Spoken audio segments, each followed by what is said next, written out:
Gross domestic product, short GDP, is the monetary value of all the finished goods and services that were produced within a country's borders in a specific time period during 1 year. GDP includes all private and public consumption, government outlays, investments, private inventories, paid in construction costs, and the foreign balance of trade, meaning the exports are added and the imports are subtracted. Put simply, GDP is a broad measurement of a nation's overall economic activity. There are 3 primary methods by which GDP can be determined.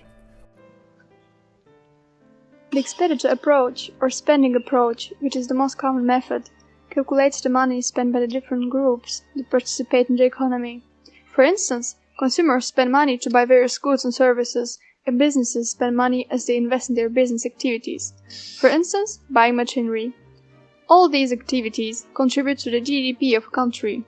A country's gross domestic product can be calculated using the following formula: GDP equals C plus G plus I plus NX. C is equal to all private consumption or consumer spending in a nation's economy. G is the sum of government spending. I is the sum of all countries' investment, including businesses, capital expenditures, and NX is the nation's total net exports, calculated as total exports minus total imports, and X equals exports minus imports. The production approach is something like the reverse of the expenditure approach. Instead of exclusively measuring input costs that feed economic activity, the production approach estimates the total value of economic output and deducts costs of intermediate goods that are consumed in the process, like those of materials and services. On the other hand, the expenditure approach projects forward beyond intermediate costs. The production approach looks backwards from the vantage of a state of completed economic activity.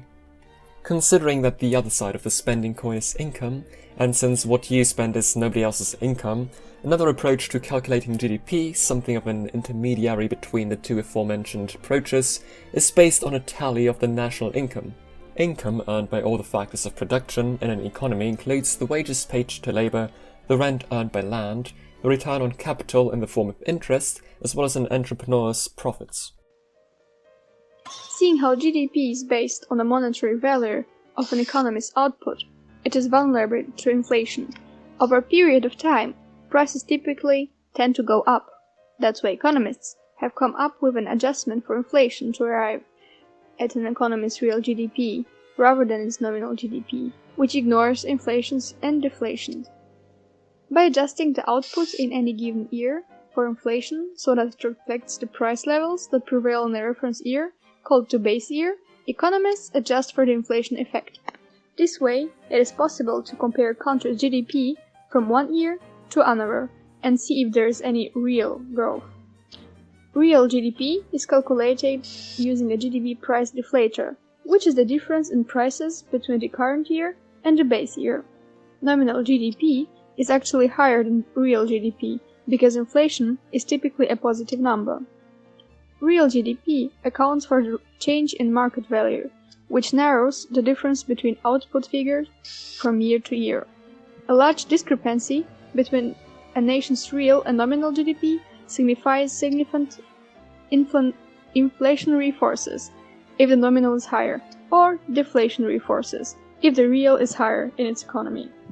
After all, populations and costs of living are not consistent around the world. Nothing much could be gathered by comparing the nominal GDP of China to the nominal GDP of Ireland, because China is approximately 300 times the population of Ireland. To solve this problem, statisticians instead compare GDP per capita. GDP per capita is calculated by dividing a country's total GDP by its population, and this figure is always referring to the nation's standard of living. Real GDP per capita is a heavily refined statistic to measure true income, which is an important element of well-being. Thank you for watching. We hope you learned something new about GDP.